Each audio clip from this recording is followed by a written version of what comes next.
The T95E6 is an American Tier 10 collector heavy tank, and for many years prior to the latest update, it's not been the strongest of vehicles. I wouldn't say it was a bad tank, it could definitely do things, it had decent DPM, great pen, good mobility, but there were tanks that could do the job better. For example, the Concept 1B, when it was released, basically made this tank obsolete. Not only did the Concept have an impenetrable turret, also the same gun depression, but it also had the same DPM as the E6.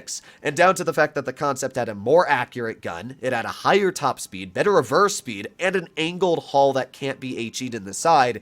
I mean, the E6 basically was just inferior to the Concept in every way. However, in the latest update, Wargaming massively buffed the E6, and to my opinion, I think that the E6 is now the best tier 10 in the game, period. Now, obviously, people are going to have opinions out there, but I believe that this is the best tier 10. Now, why? First of all, it's the fastest heavy. It's got the best power to weight, even compared to an AMX 50B, and it has a top speed of 50, because Wargaming buffed it by 8 kilometers per hour. And judging that other competitors, like the WZ-113, IS-7, and WZ-111-5A got nerfed on their top speeds down to 45, also reducing their power to weight by a bit. Basically, the E6 is an uncontested champion of top speed. As well, the E6 got a massive damage per minute buff, now sitting at a ridiculous 2,945 with Cali. If you're running Gun Rammer, it's 3,167, which is pretty ridiculous when you realize that the heat pen on this vehicle, even with running Gun Rammer, is the same as a Concept 1B using calibrated shells. I mean, there's really no downside to this tank. Now, it did get a slight nerf to its turret cheeks by 25mm, which does mean that if you're poking this vehicle, not hold down, on flat, you'll be quite easily penned in your turrets. But at the same time, to me, this is a medium killer that can also fight heavies. If you're on a map like Port Bay, obviously, I'm going to play this thing hull down on the middle ridge. I think it's base C. And yeah, you just sit hull down on base C, get some shells into the enemy heavies, and you absolutely body them because you got more DPM. But at the same time, let's say your mediums have a disadvantage. Well, look how fast this thing is. I mean, I'm keeping up with the Sheridan in front of me. And compare this to an M48 Patton or even a pre-buff 62A, this tank easily keeps up with other tier 10 mediums. I mean, I'm toe-to-toe with the Sheridan in front of me. Imagine seeing a heavy tank going just as fast as a light. It's pretty insane. In fact, I beat the enemy Sheridan in the position, and same for the Batchat. I mean, I never ever would have expected the E6 to go this fast. So now that this tank has unrivaled top speed for heavies, it can actually get into positions just as fast as mediums, which is insane, judging that it also doesn't affect your matchmaking. So basically, let's say your team gets 2 mediums, the enemy team gets 3 mediums. Now, with an E6, you have the opportunity to play your heavy tank on medium side and even out the number. And if you already have an extra medium on your team, then you can either play it on heavy side or absolutely bum rush medium side and not even care. Let's talk about the advantages this tank has over your average medium. First of all, alpha. 400 damage per shot is higher than really any other medium you'll fight. Sure, there are tanks like the 121, but that's literally it. Apart from that, in the Sheridan, you're going to out-damage every other medium tank. Not to mention, you have great DPM, which means it's not like you're getting absolutely killed in the DPM factor, especially judging that you've got an extra 600 hit points compared to your average medium tank at 2438.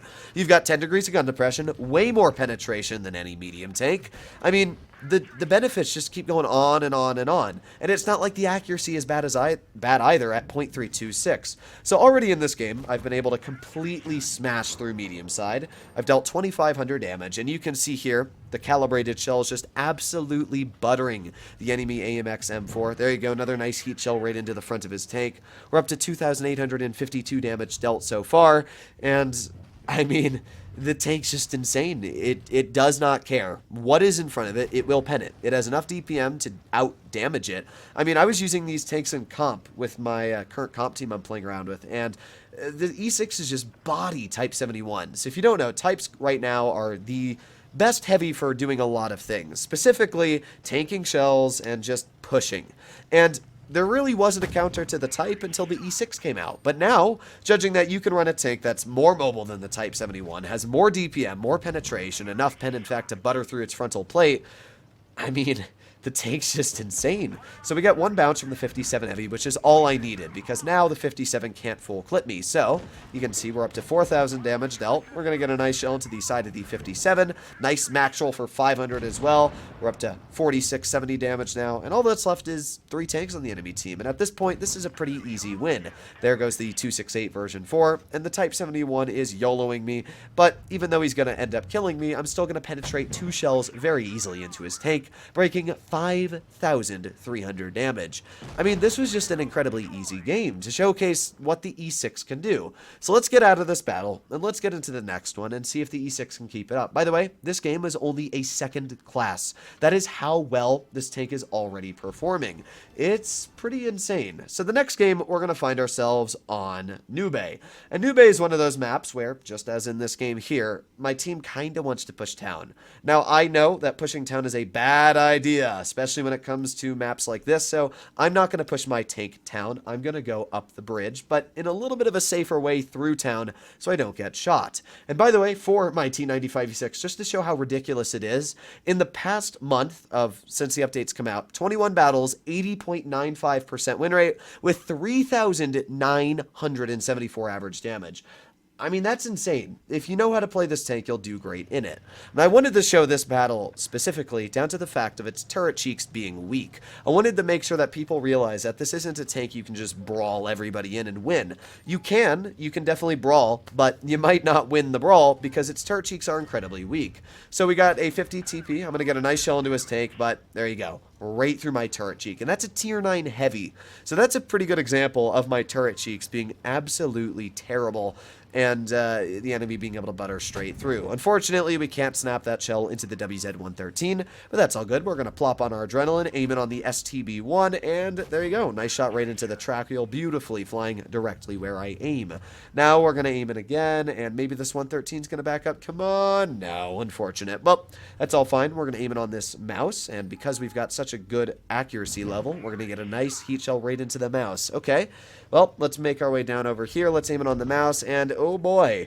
Yep, that again is the weak turret cheek. You'll notice if we just spin our turret, 2 shells now into the side of our turret. So definitely a bit of a weak spot when you're using this vehicle without a hull down situation. That shell, I don't actually know where that one went. I think it hit my engine deck or something, so that one was just kind of poob. But either way, we're going to get a nice shell into that mouse. We're up to 2,000 damage dealt already. And as I said, I really wanted to show that situation there, just so that you could keep in mind that this tank is not impervious. While it has the mobility, while it has the DPM, it still has downsides that you should be careful of when you're playing the tank, especially against very high penetration vehicles like tank destroyers or, you know, maybe a 60 TP running heat at your turret while you're trying to run it hull down. Maybe not the best idea to poke, but either way, this game, we're already up to 2,600 damage, and at this point in time, we're going to use the fantastic mobility it has to make our way into the game. I think one of the reasons why I'm dealing so much average damage in this tank per game is that you can get easily into position. So I can just use my speed, get directly into the enemy's rear, and that's it. I mean, once you're there, you're there. Compared to another heavy that may only go 40, it takes a lot longer to get in this position, especially because this thing's power to weight is so darn good.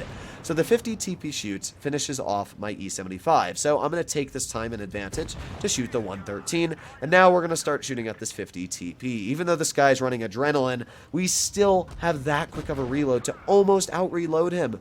It's pretty dumb. So at the end of this game, we don't get the kill on the mouse. That mouse was still alive because everybody left in there. I mean, he was basically useless. And we were able to deal 3,384 damage. As I said, nothing crazy about this game, but I wanted to showcase it to clearly show the weak turret armor. Either way, I personally believe that the E6 is the best tier 10 in the game. It's amazing, and power to the player if you understand how to use it. If you're not great at the game, this tank is not going to be good for you. But if you understand its situational awareness, then man, this will be one powerful tank. Hopefully you enjoyed today's video, and I'll see you in the next one. Bye-bye.